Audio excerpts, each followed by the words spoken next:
Assalamualaikum, salam sejahtera, salam kuasa ketiga dan selamat hari raya ya kepada anda semua. Baik,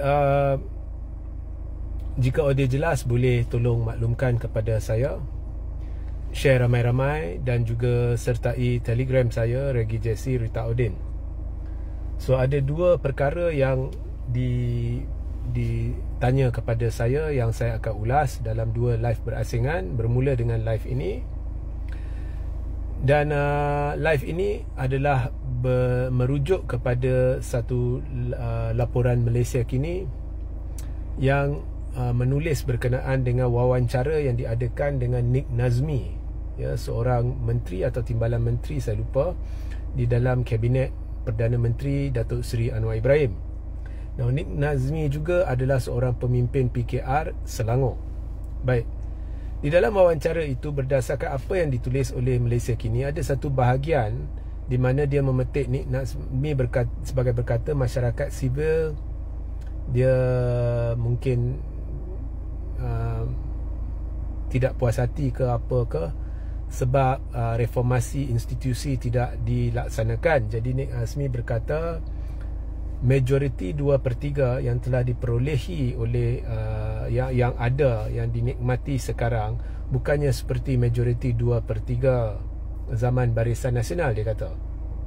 Dan dia kata sebenarnya sekarang ia melibatkan juga UMNO atau Barisan Nasional, ia melibatkan Pakatan Harapan, GPS, GRS. Jadi dia perlu dihormati pendapat semua dalam satu-satu perkara, atau saya kira lah reformasi yang dilakukan.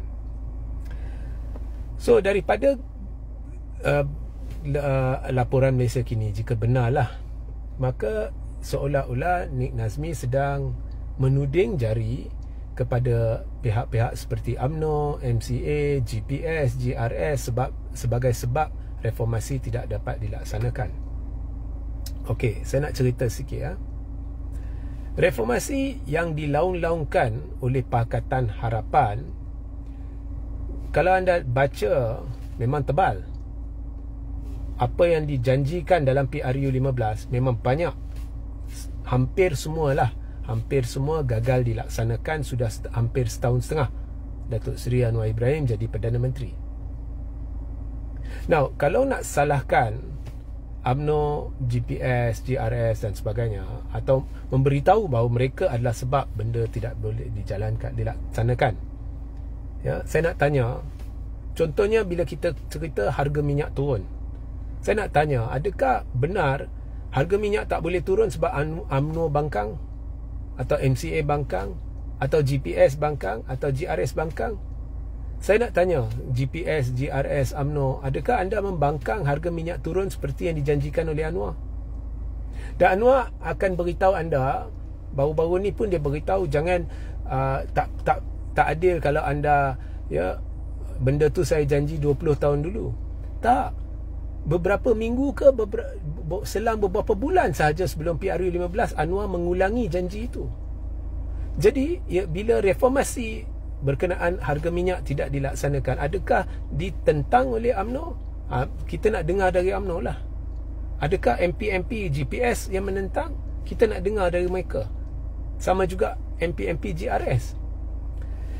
So ini alasan yang tak masuk akal lah kan. Ya, sesuatu yang baik kalau ditentang, kita nak dengar lah orang yang dituduh tu, adakah mereka benar-benar tentang. Sama juga kalau kita cakap berkenaan dengan reformasi institusi parlimen, pelbagai janji nak kalau Lim Guan Eng nak mansuhkan tol, ya, berkenaan dengan PTPTN, berkenaan dengan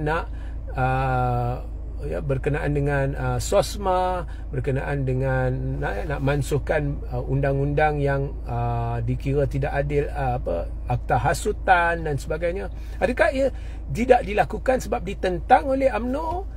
UMNO jawablah, atau GPS atau GRS. So saya rasa alasan itu dangkal. Dan saya nak ingatkan PH lah, Pakatan Harapan, sebenarnya bila berjanji sebelum PRU pun itu satu penipuan. Sebabnya anda berjanji jika kita jadi kerajaan, walhal tidak mungkin anda jadi kerajaan dan anda pun tahu. Tanpa bekerjasama dengan parti lain, anda tidak boleh jadi kerajaan. Maknanya anda sebenarnya berjanji jika anda jadi kerajaan, termasuklah dengan bekerjasama dengan parti-parti lain, anda akan laksanakan reformasi. Sebab anda dah tahu sebelum PRU15, mana-mana yang buat analisa tahu anda tidak mungkin jadi kerajaan tanpa bekerjasama dengan parti lain. Tetapi pada masa itu anda tetap janji. Jadi sekarang anda tidak boleh guna alasan kami tidak boleh laksanakan reformasi itu sebab kena hormati UMNO, GPS, JRS. Anwar kalau tanya dulu, saya tidak boleh turunkan harga minyak sebab saya bukan Perdana Menteri.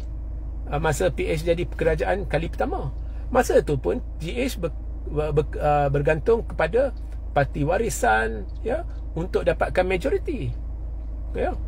Nah, so tapi Anwar tak sentuh kerjasama dengan warisan. Dia kata saya bukan Perdana Menteri.